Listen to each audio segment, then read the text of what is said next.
dapat ekstra pengalaman ya. Di samping studi kamu juga ikut co-op program itu. Nah, kalau keunggulannya nih kan kamu ngambil aktuaria di University of Waterloo kan. Kalau kamu bandingin program ini di kampus ini dibandingkan kampus-kampus lain itu apa sih sampai kamu bisa memilih ini gitu? Iya, jadi kayak di kampus aku itu menurut aku yang pentingnya itu adalah kerjanya ini. Itu benar-benar positif banget karena orang-orang tuh pas ngelihat dari resume kita, oh ternyata orang ini pernah kerja di sini, sedangkan dari universitas lain mungkin pernah kerja gitu kan, tapi nggak wajib kayak gitu. Jadi mungkin pengalamannya kurang dari apa yang University of Waterloo graduates punya kayak gitu. Karena kan kalau misalnya di University of Waterloo itu emang suatu requirement buat kita buat lulus kayak gitu. Nah, menurut aku itu positif banget sih, dan itu salah satu yang membedakan. Jadi pas kita udah sama-sama lulus nih, si employer-nya tuh bisa ngelihat, oh tapi si orang ini punya lebih experience dari yang hatinya lagi kayak gitu. Menurut aku itu experience tambahan itu penting banget. Oke, itu juga lebih ngebantu kamu sih ya ke depannya, nggak langsung lulus ya udah blek aja gitu kan. Bener. Nah, ini kan aktivitas kamu belajar di kampus kan, belajar. Nah, di samping itu mungkin kamu ada kegiatan lain apa yang bisa dibagi ke teman-teman? Misalnya kamu ikut, as you stated before kan ada ikut klub atau komunitas gitu mungkin, atau aktivitas lain bersama teman-teman kamu. Betul. Jadi aku di sana ikut beberapa klub sih. Ada actuarial club, tapi ini masih yang kayak belajar related gitu lah ya. Tapi aku juga ikut diskusi ya berarti ya. Jadi di actuarial club nih mereka cari tahu, kayak mereka kasih kita gimana sih cara build resume yang bagus buat anak-anak actuary. Terus habis itu aku juga ikut klub Indonesia Club. Jadi kayak isinya orang Indo. Jadi aku bisa tahu kayak kalau misalnya kangen rumah atau apa kayak iya kan ngobrol-ngobrol gitu ngobrol-ngobrol kan. Gimana sih Jakarta sekarang? Bener. Terus kayak kadang-kadang di situ juga dapat makanan Indo tuh. Jadi kayak lumayan kan, kayak kita bisa melepas kangen dengan makanan Indo itu. Terus aku juga pernah ikut cooking club. Jadi waktu itu kayak jadi di sana tuh demen banget kita raise fund. Jadi kita cari duit dengan cara galang dana kayak gitu, kayak jualan cookie atau apa kayak gitu. Jadi kita yang bikin cookie ya bisa kita jualin buat misalnya ini lagi this month lagi cari dana buat orang yang cancer atau apa kayak gitu. Jadi kita jualan kayak gitu. Kalau misalnya festival dari jurusan kamu gitu mungkin ada atau dari kampus? Jadi juga ada misalnya festival kayak gitu ini ya. Sebelum pandemi ya teman-teman ya. Kayak ini sebelum pandemi ya. Jadi ada yang namanya Pi Day. Jadi lucu banget. Pi yang kayak 3,14. Ini literally Pi. Yang 3,14 kalau misalnya tahu di radius lingkaran itu kan ada cari Pi itu. Pi. Ya, nah itu 3,14 itu kan. Nah itu jadi gara-gara Pi itu ngomongnya sama kayak Pi yang tart itu, jadi mereka bakal kasih Pi gratis ke orang. Terus habis itu kita disuruh, jadi Pi itu kan bilangannya infinity tuh nggak ada akhirnya, 3,14 berapa gitu kan, banyak banget. Jadi yang bisa state yang the longest one bakal menang, terus dapat hadiah gitu. Jadi emang lucu banget dari faculty masing-masing. Itu pasti dari jurusan kamu aja ya? Itu dari faculty math kayak gitu. Kalau misalnya jurusan aku sih, kalau festival gitu lebih ke cari kerja gitu-gitu sih. Jadi ada suka perusahaan-perusahaan tuh datang ke klub kita kayak gitu. Terus habis itu presentasi tentang mereka punya company itu kayak gimana sih, project kayak gimana sih. Lebih ke workshop sih. Lebih ke workshop, benar. Kalau kayak gitu. Nah, ini kamu kuliah dari tahun? Aku kuliah dari tahun 2016. 2016, sekarang udah 2020. Betul. Ini gimana ceritanya bisa kuliah 5 tahun? Iya, jadi kalau misalnya di University of Waterloo nih kuliahnya nggak 4 tahun, biasa kan 4 tahun nih. Kalau misalnya kita tuh 4 tahun gitu lah ya. Biasa kan. Jadi aku tuh 4 tahun 8 bulan nih. Jadi kenapa bisa panjang? Karena aku bilang kayak aku ada yang namanya co-op programs ini. Jadi sebenarnya kalau misalnya di total itu semesternya aku belajar doang itu tuh cuma ada 8 semester, dan 8 semester itu satu semester 4 bulan. Jadi kalau di total cuma 32 bulan sebenarnya belajarnya. Jadi sisa waktunya itu aku tuh magang. Jadi 6 kali aku magang. Jadi 6 kali 4. Jadi 24 bulan tuh aku magang. Jadi kalau di total jadi 48 bulan kayak gitu. Ini kamu udah ada pengalaman magang di mana aja nih? Jadi aku udah pernah magang. Pertama kali aku magang di Indonesia nih, di Jakarta. Aku magang di Zurich. Abis itu aku magang di sana. Jadi di sana aku pernah magang di kayak credit union. Credit union tuh kayak bank gitu. Terus aku juga pernah magang di government, di pemerintah. Jadi kayak Ministry of Finance kayak gitu, Kementerian Keuangan. Terus aku juga pernah magang di Intech. Jadi Intech nih perusahaan asuransi terbesar di Kanada. Terus habis itu aku terakhir di PwC, di PwC.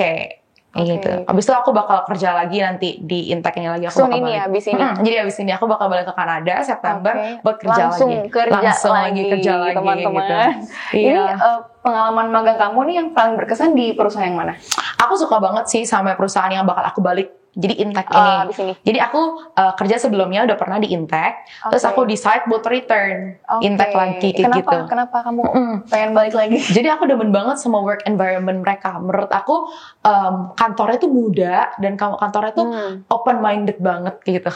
Terus kayak aku ke kantor buat mingle dan ngobrol gitu. Bener banget. Jadi aku ke kantor tuh kayak nggak berasa beban bangun pagi gitu, nggak ada gitu. Jadi kayak semangat, kayak pengen tiap hari tuh ke kantor. Bahkan terakhir aku 4 bulan tuh sudah selesai kan, kayak sesedih itu, sampai kayak aku tuh sampai sesedih itu. Terus habis itu semua orang tuh sampai kayak sedih. Jadi kita tuh emang sedekat itu kayak gitu. Terus kayak seru banget, kayak gara-gara muda jadinya tuh seru banget kayak gitu. Aktivitasnya apa aja tuh? Aktivitasnya biasanya di sana aku kerja di depan komputer. Jadi aku dulu di tim yang namanya pricing nih. Jadi kayak kita mau tahu. Jadi buat orang ini itu kira-kira jadi aku Intech ini adalah perusahaan asuransi yang non-life. Jadi asuransi general. Jadi kayak asuransi mobil, asuransi rumah, asuransi bangunan kayak gitu. Nah, jadi pricing ini tugasnya adalah buat cari tahu policy kayak satu policy asuransi ini harganya berapa sih? Karena tergantung banget kan sama seorang individual, beda-beda nih. Misalnya aku cewek, terus aku umur segini, itu beda. Jadi ada risknya masing-masing. Kalau misalnya umur semakin rendah, semakin apa, semakin tinggi, semakin apa, kayak gitu. Jadi aku bakal harus hitungin kira-kira dengan profil seperti ini, harganya tuh berapa sih polisnya kayak gitu. Itu kamu sehari kerja berapa jam kalau yang kamu pilih? Aku kerja dari jam 9 sampai jam 5. Sama berarti kayak kerja biasanya gitu. Bener. Tapi di sana tuh jam 9 aku nyampe, jam 5 pulang langsung. Enggak ngaret. Iya, bener-bener. Jadi di sana tuh bener-bener beda banget. Terus habis itu jam 5 kita nggak langsung pulang nih. Biasanya kita suka ngumpul-ngumpul dulu, makan, ngobrol, main-main. Terus kalau hari Jumat 4:30 nih kita udah di kantornya tuh bener-bener ada yang namanya nerve war. Jadi kita punya nerve yang gede-gede banget. Iya, terus kayak langsung main-mainan kayak gitu. Jadi emang seseru itu kantornya. Banget ya, udah hari Jumat pula gitu. Bener. Terus kayak emang seseru itu. Bener. Ini benefit apa aja yang kamu dapatkan dengan magang di perusahaan tersebut? Menurut aku benefitnya sih banyak banget ya. Kayak ini lebih sharpen my soft skills, karena kan kalau misalnya di kuliah tuh lebih kayak hitungan, akademik gitu-gitu. Kalau di sini lebih kayak gimana sih cara communication sama orang, gimana sih cara presentasi, jadi itu penting banget kan buat kayak sesuatu skill-skill yang emang di sekolah tuh nggak mungkin pelajarin, karena kita kan sebagai apalagi kayak matematika, kita belajar math gitu kan, kayak nggak mungkin banget nih namanya presentation, nggak mungkin banget nih kita dealing with people kayak gitu. Jadi kita lebih kayak dealing with pensil sama paper, terus kayak nulis gitu kan. Tapi kayak dengan adanya magang ini, aku bisa sharpen my soft skills kayak gitu. Mulai dari komunikasi, terus kayak exchange opinion sama orang-orang, bener gitu. Dan melatih daya pikir juga sih, karena kan kamu di sana ada job desk sendiri juga kan, itu banyak teamworknya juga nggak sih? Banyak banget sih menurut aku. Bahkan jadi actuary-nya itu di sana tuh satu kantor kayak ada sekitar 70-an orang. Banyak banget. Jadi terus nggak cuman tim aku, jadi pricing tuh bahkan ada pricing ini, pricing itu. Jadi kita sering banget kerjasama sama tim-tim lain, bahkan tim-tim di luar actuary. Jadi kayak harus tahu gimana sih caranya teamwork sama orang lain. Bahkan communication tuh penting banget di sini, karena actuary itu biasanya punya term yang orang lain tuh mungkin nggak ngerti. Jadi misalnya orang-orang di bagian finance tuh mungkin nggak ngerti nih kayak istilah ini tuh apa sih. Jadi kita tuh harus bisa ngejelasin istilah ini ke orang yang nggak ngerti kayak gitu. Masih awam itu ya. Masih awam bener.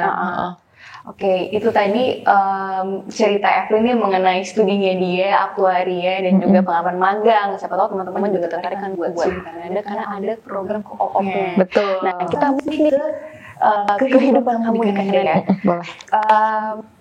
Apa tantangan terbesar kamu dalam mengembang studi di Kanada yang jauh dari Indonesia ini?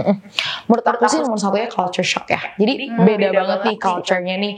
Kayak bahkan joke-joke yang menurut orang Indonesia tuh lucu, menurut mereka tuh nggak lucu gitu. Terus menurut mereka lucu, aku tuh jadi kayak menurut aku kok kayak kurang lucu gitu. Iya gitu, bener kayak gitu. Jadi bingung banget kan. Jadi itu menurut aku salah satu yang terbesar sih. Tapi selama udah nemuin, jadi kan kita harus cari teman-teman yang emang menurut kita cocok gitu kan sama kita. Terus selama udah nemu nih, aku udah nemu kayak emang aku deket banget sama group of friends ini. Jadinya enak banget. Udah kayak ya udah, aku udah kayak betah banget di sana. Mau chit-chat nyambung, mau konsul nyambung, apa aja nih. Iya, jadi bahkan aku kayak roommate tuh berempat, terus teman aku roommate lagi berempat, jadi kita berlapan tuh deket banget gara-gara tinggal di satu apartemen, jadi tinggal naik turun lift. Itu dari negara yang berbeda atau kamu nemu juga ini student Indonesia? Jadi aku nemu juga student Indonesia, tapi beberapa emang udah ada di Kanada kayak gitu. Jadi dia emang orang Indonesia, tapi emang udah pindah ke Kanada since high school kayak gitu. Oke, sekarang kita membahas tentang tempat-tempat menarik atau destinasi wisata yang ada di Kanada nih. Soalnya kan negara itu juga terkenal dengan tempatnya yang benar-benar indah dan punya scenic view banget kan. Benar. Nah, apa aja nih tempat yang udah pernah kamu datangi di Kanada? Aku tuh udah pernah aku pernah nyetir nih road trip. Kayak 6 jam gitu ke Montreal. 6 jam? Bagus banget. Jadi kalau misalnya pernah nonton film Korea yang Goblin tuh, itu di situ tuh mereka syutingnya emang bener-bener bagus banget. Terus rasanya bukan di Kanada lagi. Karena ngomongnya tuh bukan Inggris. Jadi ngomongnya tuh bahasa Prancis. Kayak gitu.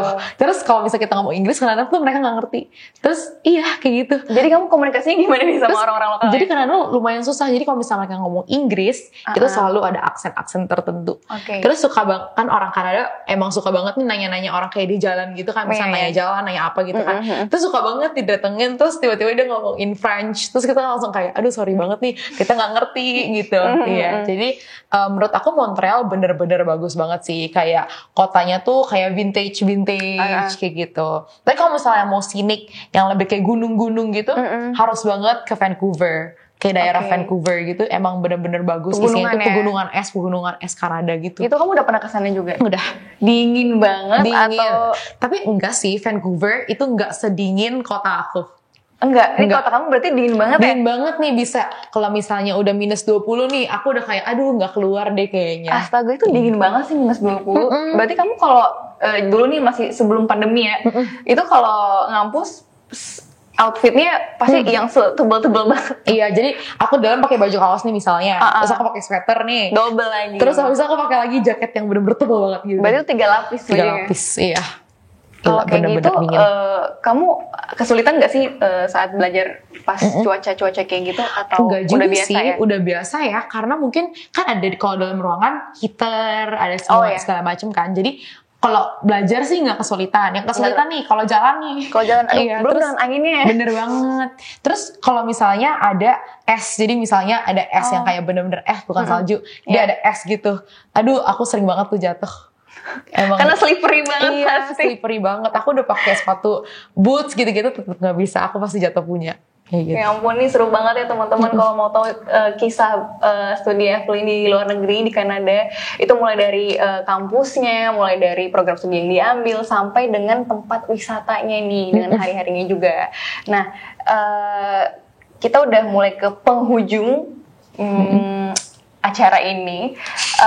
Apa nih yang sudah kamu gain in your university, in your learning, saat kuliah dan juga saat magang yang kamu tahu, oke, aku akan aplikasiin ini setelah aku lulus nanti? Menurut aku everything itu is a process. Jadi di di kuliah juga kayak kalau misalnya aku belajar aku nggak mungkin dong langsung bisa terus langsung kayak tahu ini itu, kayak pertamanya itu pasti ada bingung dulu ini sana sini, terus di kerja lebih parah lagi, kayak kadang-kadang kan masuk nih terus kayak nggak tahu bahkan timnya ini ngapain sih, harus ngapain sih, terus first day ini aduh bingung banget disuruh langsung coding pakai program ini, terus aku langsung aduh benar-benar nggak tahu. Jadi menurut aku everything tuh is a process, jadi enjoy aja ada proses kayak gitu, kayak pasti akhir-akhirnya kita pasti bisa kayak gitu. Oke, terus berusaha terus ya. Terus berusaha. Nggak berhenti gitu, benar konsisten untuk nyoba terus. Betul. Oke, rencana kamu ke depannya setelah kamu lulus aktuaria, mungkin kamu nanti pengen kerja di mana atau pengen create project bersama teman-teman, kerjasama, itu kamu pengen gimana? Aku kalau misalnya actuarial itu ada yang namanya exam. Jadi aku harus lulus kayak professional exam gitu. Jadi kayak kalau misalnya ini bisa kayak skripsian gitu ya? Beda banget. Beda. Jadi kayak kalau misalnya accounting ini ada nih kan CFA namanya, atau CPA, pokoknya kayak ada professionalnya lagi gitu. Tapi kalau actuary juga ada. Jadi outside of school harus ngambil exam lagi. Harus write exams gitu, dan ada 9 exams yang harus aku write 9. baru bisa namanya jadi actuarial. Actuary itu kalau misalnya udah lulus 9 exam itu kayak gitu. Itu lebih kayak essays atau emang benar-benar soal-soal yang benar-benar soal-soal mat, soal-soal yang kayak insurance banget kayak gitu. Oke. Lastly, kita udah mulai selesai nih. Boleh dong ceritain gimana sih peran Sun Education atau sebagai konsultan pendidikan kamu dalam mensupport kamu nih perjalanan kamu untuk studi ke luar negeri, itu mulai dari apa aja, terus apa sih dampaknya buat kamu? Menurut aku sih Sun Education bantu aku bener-bener dari nol. Jadi pas pertama kali aku udah tahu nih aku pengen banget sekolah di luar negeri, aku langsung datang ke Sun Education. Terus habis itu dapatkan beberapa advice. Oh kalau misalnya mau jurusan mati sih lebih ke negara ini, lebih ke negara ini nih. Bahkan pertama kali itu aku nggak tahu kalau misalnya aku suka mat. Habis itu ada yang kayak tes minat bakat di Sun Education kan. Terus habis itu aku coba itu, terus langsung tahu oh aku kayaknya mau jurusan ini. Oh negaranya bagusnya negara ini. Tapi kalau misalnya mau setelah kuliah pengen kerja, bagusnya tuh di negara misalnya Kanada kayak gitu. Karena kalau di negara-negara yang lain mungkin lebih susah gitu dapat izin kerjanya kayak gitu. Terus habis itu aku udah tahu aku mau di Kanada. Terus habis itu baru dicariin lagi, oh universitas apa sih yang cocok sama aku kira-kira. Ada beberapa options nih of university. Terus aku akhirnya tahu, oh ya aku mau University of Waterloo. Pas aku udah tahu baru dibantuin apply, terus bahkan visa apapun. Jadi kayak kita tuh tinggal kasih passport sama dokumen-dokumen yang kita emang dibutuhin requirement buat bikin visanya. Jadi pokoknya intinya kita tahu jadilah kayak bener-bener one stop solution banget kalau misalnya buat orang-orang yang pengen banget nih punya experience baru terus pengen banget kuliah di luar negeri. Jadi pengurusan studi itu nggak complicated ya? Bener. Karena at the end kamu juga nih yang milih. Jadi diberikan beberapa pilihan yang emang si Evelyn minatnya di mana. Nanti kita kasih beberapa pilihan. Coba kamu pilih deh yang menurut kamu paling sesuai gitu. Yang pasti kamu selalu punya kebebasan untuk memilih. Bener banget. Jadi bukan yang kayak oh emang harus di sini, kayak enggak banget. Kayak aku bener-bener dikasih option terus aku milih. Bahkan beberapa kan nggak bisa nih kasih option buat misalnya semua negara. Jadi kadang-kadang aku bisa request boleh nggak kayak consider this country as one of the option kayak gitu. Jadi kayak menurut aku benar-benar bagus banget sih dan membantu banget, very helpful. Oke. Baiklah, itu dia sesi interview hari ini Talk Talk bersama Evelyn. Kita telah membahas mengenai studi ke luar negeri di Kanada, mulai dari bidang studi aktuaria, University of Waterloo, sampai pengalaman kamu mulai dari kuliah, berkomunikasi dengan orang-orang lokal yang ada di sana dan juga teman-teman sampai dengan mendatangi tempat-tempat indah yang ada di Kanada. Oke, buat teman-teman yang butuh informasi studi luar negeri bisa mengunjungi website Sun Education Group atau mendownload aplikasi Sun Education mobile app di Play Store atau juga App Store. Terima kasih banyak Evelyn udah meluangkan waktunya bersama teman-teman dan juga Talk Sun Education. Sampai jumpa di sesi berikutnya. Bye! Gimana? Makin siap kan kuliah ke luar negeri? Cek video lainnya dan jangan lupa subscribe dulu.